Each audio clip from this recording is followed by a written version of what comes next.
You are now listening to Carlie's Couch. I'm Carlie. And I'm Lex. In this podcast, we discuss a wide array of topics about life and how to live your best life. Whatever that looks like for you. Hope y'all enjoy. In this episode of Carlie's Couch, we discuss the role that delusion plays in manifesting our desires. Dun, dun, dun.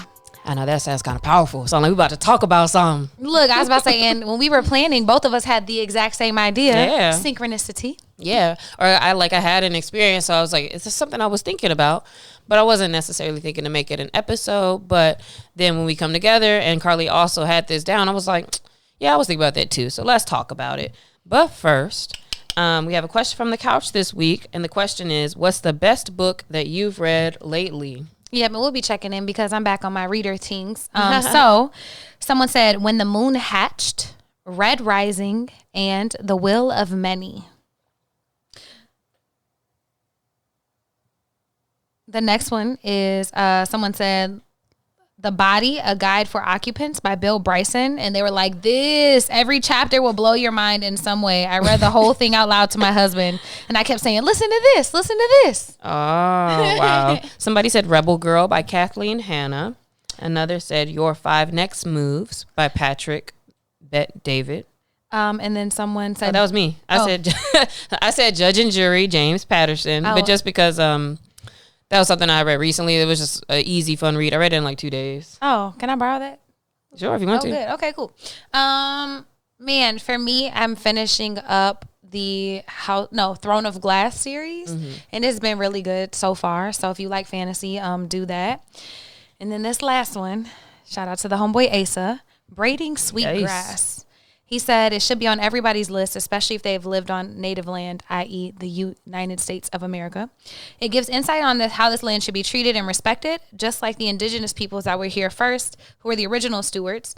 When we build infrastructure, we kill the land. When we plant gardens in these grounds with non-native plant species, it's another form of colonization. We have to better understand that the land doesn't need us to thrive and that the land will be much better without us in the ways that we've been living since 1492. How can we respect the land by having that same compassion, understanding, and relationship with it? Every single native herb that has been dug up and killed off had a story. Every animal that becomes roadkill had a story, and possibly its own offspring it was searching for. We kill generations with our greed, and this book will help people understand what the earth gives because we belong to it. It does not belong to us. I wonder if that's a fiction or if it's like a straight, like a nonfiction type vibe, which it sounds nonfiction-y, but I like when stories are fiction, but it's such like a learning experience through their eyes. And that does sound very interesting. So thanks for those good books. Yeah, and for answering very quickly. This was another, I'm going to throw this up there because we forgot to do a question and y'all showed up. That's real. Thank you. So, delusion. What does it mean to be delusional? It means to see the world, this is Carlie's definition, not Webster's, but to see the possibility in the world and not necessarily exactly how it looks. So meaning, like, you're not like, oh, this thing, like, man, I'm broke and all these things. Like, you don't have to look at the world through your current lens of viewing. And so being delusional is the opportunity to change the way you're viewing it or what you think is real. Similarly, probably just slight different little change. To me, I would say that delusion is acting as if what's not real is real. So same thing, but I like how you gave it more of like a idealistic vibe of like the opportunity for things that can happen. Whereas for me, I'm like, if you're like, oh man, that thing right there, and there's nothing there, that you're delusional. If you're like, yeah, I'm gonna get this island next month, and you owe $200,000 in bills, then that's delusional. And not to say that something's possible, not possible, but if you're living as if things are real that aren't real, then that is delusion.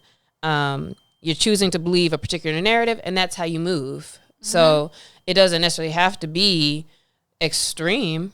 Because again, sometimes when we're talking about like, well, I don't know if that's actually delusion. Would you say like when you look in the mirror and you're like, I look amazing, but you're working on this or that. That's not necessarily delusion because that's something you can believe. But you also wouldn't be like, ooh, I'm a size 0. Like that's where it's delusional.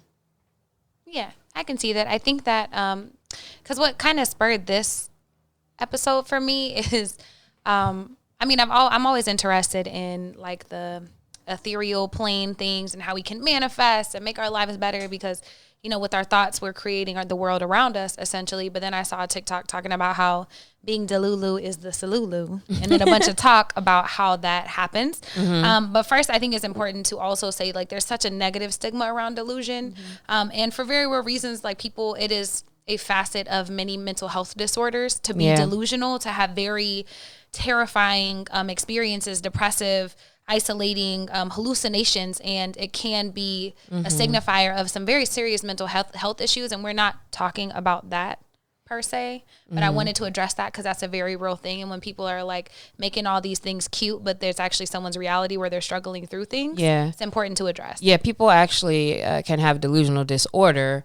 And then also there's the negative stigmas when you think about like the unhoused person who might be talking to the air, or when you think about a serial killer, when you watch movies, the people who are just like, you know, paranoid and just, you know, talking, and or when the real calm people who what they're saying is like not real, and how they justify the things that they do. I think when we think about, oh, that person's delusional, I think we typically use it in a negative way, would you say? And yet, part of why I was thinking about this topic also the other day is because I was walking along the sidewalk in LA, and you know, some guy came up on the light and he was walking the same way, right? Not he was talking to me, and he came up to me and the first thing he said was, "Oh, I like your hair. You got some braids," and he had sunglasses on and a hat. You know how in LA it's like you can't tell what people think the weather is, or like, and you can't tell people's situation. Like, are you cool as hell? Are you a hobo? I don't know. Somebody could be a millionaire or a hobo. You really can't tell in LA. Very thin line. I literally remember in my mind, Carlie, being like, real fast, like, Lex, is this about to be a day we're just gonna be like, all right, and just, you know, like try to run off and you know, not talk to this person, or am I gonna be in the mood of like, you know, not entertain him, but like, you know, talk to him and whatever. Of course, knowing like, but if it gets to a point, I'm gonna shut it down, right? Because, you know, people can switch up, get real weird on you. So I'm like, I was like, cool.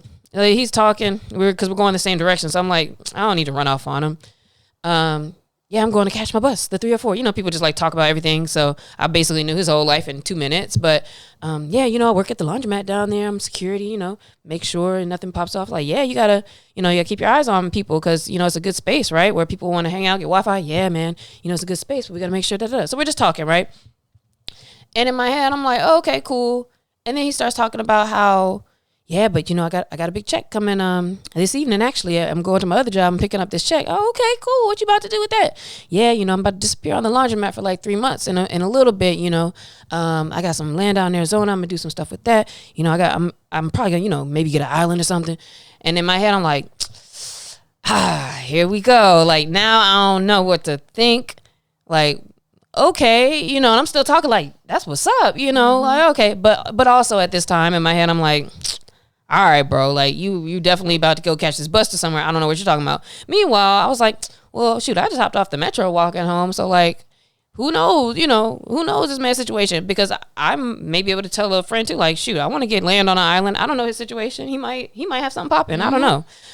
So I try to remember that too when I talk to other people. Like, well, look, I'm right here beside him, so maybe we all in the same boat.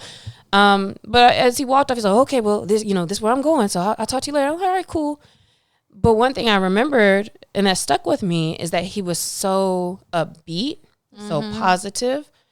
I think his demeanor is way better than mine is a lot of time if I'm just, you know, out and about and I'm, you know, to myself, right? And or like not in talk mode, right? That's, you know, when people is like in the mood to talk and I'm not in the mood to talk. And so he was so positive and you couldn't help but the vibe still did something for me in that moment. And I was thinking like, okay, so he sounded a little delusional and he sounded happy and he sounded confident in a plan and he didn't sound like he was hurting, you know, himself or anybody, or like he was at a job and doing things. And I'm like, is that so wrong? Or, you know, who's not better, but like, I was like, you know, what situation is better, that or if you're just like upset and depressed, or, you know, thinking about all the hard stuff all the time, or what life really is, air quote. And that's what made me think about this. Like, does it hurt you to be delusional? I don't know. I think there are some positives to it. I think so too. And I think this, like, we're not saying like toxic positivity, act like nothing's going on and nothing is wrong in the world. But I think like we're going to spend the time anyways thinking and creating narratives for our life. So for example, man, I got laid off because I ain't shit. I was a terrible worker. They hated me. I'm never successful. It's always me first. You can think that, or you could be like, man, I got laid off because God has something better. I got laid off because I knew I needed to leave that position and I didn't. And there's something else out there for me. And it's like, so I think it's less about like creating things to then live in this. It's like the perspective we're choosing to look at life with. Yeah. But it also doesn't have to be a reframing of the negatives, because two things I remember he said also that I was like, oh, okay. The first thing he had said after he complimented my hair was, "Ooh, yeah, I just ate. My stomach's full. You know, I'm blessed." And I was like, yeah. So it's also like saying those positive things. Him saying, yeah, I have a great job over at the laundromat. It wasn't about like, dang, I haven't found something, I'm looking for something else. Or I'm at this job I hate. Right. And so even really it was just a 101 class, and I'm focused on the things that are good. And everything has a place of something good. And I'm expecting more good. That's what I felt coming away from him. And I was like, okay, you can't hate on that. Like, I can't be mad at that. Yeah, and I think that that's one of the best ways to use delusion or like positivity in thinking, is to really understand that things are happening for you and not to you, and choosing to not look at it through a lens of being a victim of everything all the time. But it's really just our perspective. Like, you can be like, ooh, I got $13 in my bank account. Like, you know, I'm struggling, but I just pay rent. Or it could be like, man, I pay rent and I still got $13. Cool. You know, I'm going to do some stuff to get money to come in and handle things. Yeah. And that is something you kind of have to practice. But I think what you call delusional is when, let's say, so you know me, and if you knew, oh, I just asked you for $500 last week, but then if you see me, or even maybe I'll say worse, but like even more so, like let's say if I was tweeting like, man, things are so amazing, I'm really excited about life right now.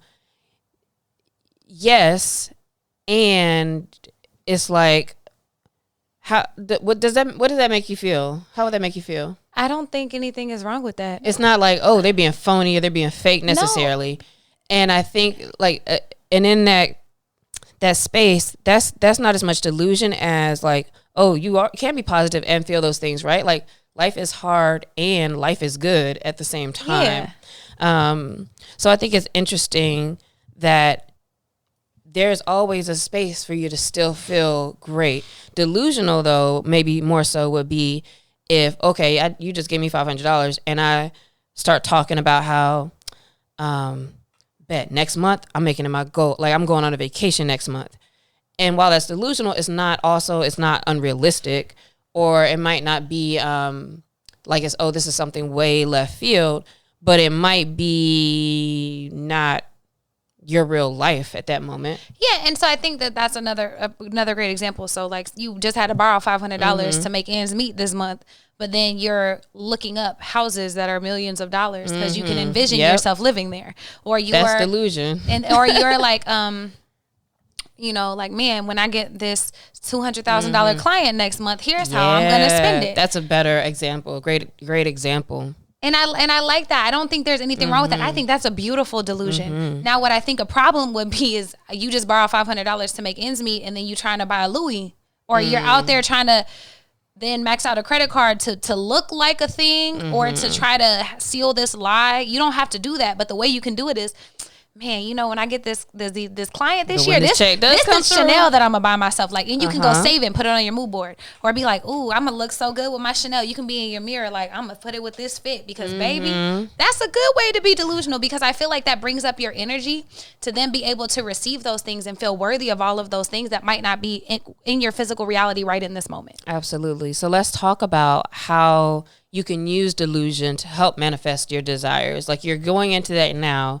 But what is that? What can that really look like? So one of my favorite things is visualization, right? And so I think one of the biggest ways that you can use delusion is to start your day or end your day with what you want your life to look and feel like. And so if you set a 5-minute timer, 10-minute timer, it's similar to Matthew McConaughey talking about you're writing a movie script, like for your, it's a movie writing, whatever, for your life. And you're like, man, I'm, you know, you can envision and be like, oh man, when I have this partner who's so loving, I'm going to feel so loved and feel so safe in our $3 million home in Baldwin Hills in LA. And I'm going to drive my Porsche to work and it's going to be turquoise because that's my color. And I'm going to feel so healthy in my nice fit body. You know, it's like a lot like our vision boards that we did at the beginning of the year. You're going to then figure out what that looks and feels like in your life and try to match that vibration and those emotions every day. And then that makes things come into your life. So that's the first one. The second one is you could do something like Jim Carrey and write yourself a check and then look at it every day. Or, you know, just think about, man, you know, when I get that first $1 million for my company, what am I going to spend it on? How am I going to invest it in my company? And then use that energy like, oh man, when I get the email that tells me that I got it, I'm gonna be so excited and just kind of start to play out those acts in your life. Yes, I love that. And it reminds me of a few examples and I'm like, actually, those could be considered delusion. One is remembering superhero P and creation of an alter ego.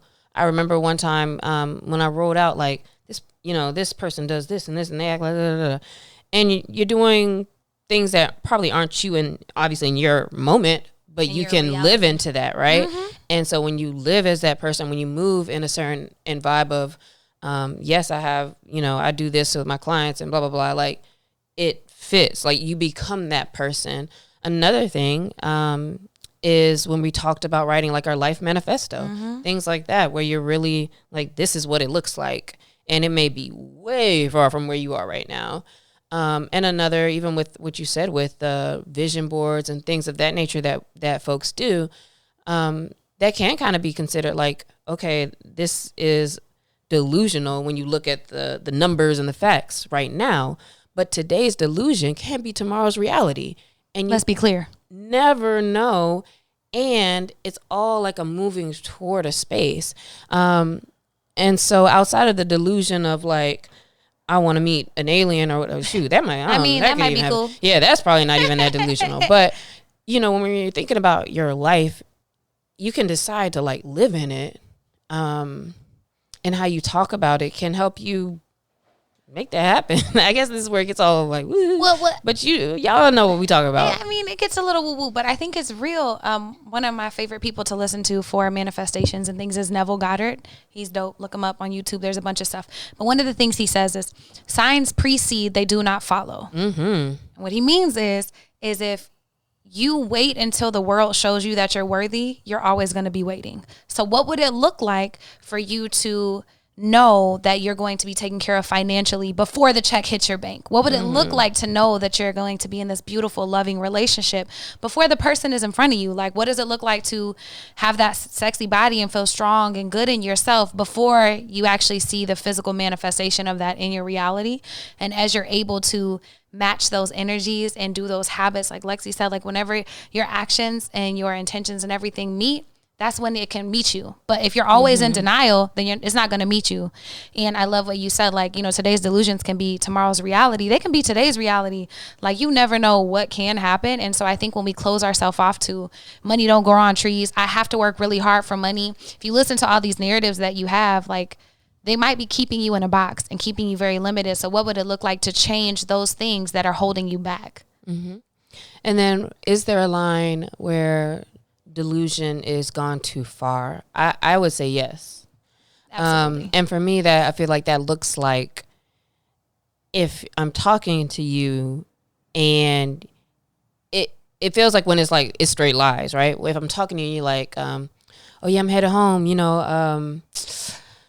The maid is already cleaning up on the 3rd floor, and I got 2,000 extra bedrooms, and like if you're just talking and it literally is not what's real, then I would be kind of concerned, and I would be talking like, are you okay? Like, haha, what are you talking about? And then you might have been like, oh, I was just having a manifestation. I just want to see how it feels. And okay, cool. But if you were talking about things as if they were real, certain types of things, and they are not, I feel like that's too far. And there is a way that you talk about going back home to the palace, and you can still talk about things in that way because that is what that is to you. Was that kind of clear? Kind of. I'm going to build on it. You can tell me if I'm off. So, for example, when one of my homegirls, she's one of my manifestation partners, and she was here, and I was picking her up, and I was just texting her, like, oh, you're Uber Black, downstairs, Porsche, Macan, da-da-da-da-da. And she was like, she came downstairs, and she said, I didn't know if I was looking for that or your car, but I see the manifestation. I appreciate it. So, like, I don't think anything's wrong with that. But to your point, so, like, straight lies with no action, no anything behind it. I would say another one is whenever you're actually overspending or not, like any place you're putting yourself in harm because of a quote unquote delusion. Like, man, I know if I stand out here in this place in the middle of the street, an alien's going to come get me right now. Dangerous. That's the issue. We should probably not be doing those things. And anytime you're trying to use delusion instead of doing the work, so like, oh, I'm just going to think myself into a healthy body and never move and never eat healthy and never do that. I would also say that can be really problematic, although there are studies about how our brains don't know the difference between reality and what we're thinking. So you can actually, increase your health by thinking about things. That shouldn't be the only thing that you're doing towards something. And it is what you're thinking, though, because sometimes we think we're thinking the right thing, and what we're thinking about is how bad we feel in our body now, as opposed to the actual thought that's like taking you there. One thing about all of this that is important to remember is, yes, what you think is kind of what is real to your body. And so, like we said before, why not be in a space that feels good? But 2, going off of something else that you had said, most teachings do say like you feel a thing and then it becomes, and then it happens. You feel good before the relationship pops up, or you're doing well with your money and then you get some. So a lot of times it's so important to focus on feeling good. And what we can do is we can tell ourselves all the good things, be grateful about everything around us, and be in a space that feels good and that allows us to have the energy, put the effort in to feel more of that. That's all good delusion to me. Yeah, same. And living in that space of your ideal self. I love when you circle back to Hero P and how we can show up as our highest self every single day. You can't lose when that's happening. And if you're struggling with this, like delusions and manifestations and things that quote unquote aren't real, I would just challenge you to think about ways you can change your perspective. That's really the easiest thing. So oftentimes we have very negative narratives like, oh, they canceled dinner because I'm not that important to them, or they did this or whatever, and you never. Actually, that could be delusional, right? Like, yeah, that is negative delusional. Yeah, that's a great point. I feel like if you're gonna be delusional or have these narratives, which we all do, why not make them something positive? And even in the event of the person like really didn't like you and something really happened, like, oh man, thank God the universe is keeping people who are not for me out of my way. Yeah. Moving people so the right person can come in, so people who actually love me can support me and be here. There's always ways to look at things. Now, this does not absolve you from doing the self-work. So if you know you're not a good person, or you know that you're not working on yourself and growing in the ways that you should, this is not a license from Carlie's couch to go out there and be an asshole and then be like, it's everybody else's problem. Because that's super delusional, and not in a good way. But whenever you are doing all these things, like, why not do things that feel better and align you with the energy of where you want to be? Yes. So this week, let's practice beneficial delusion. Dun, dun, dun. Live in that space of what you want in your life, and see how that helps you as you're making moves day to day. Yeah, see how you can write a narrative that makes your life feel delicious and yummy and good to you. Like, what does that look like? Yep. Thanks for listening to Carlie's Couch. We'll see you next week. Bye, y'all.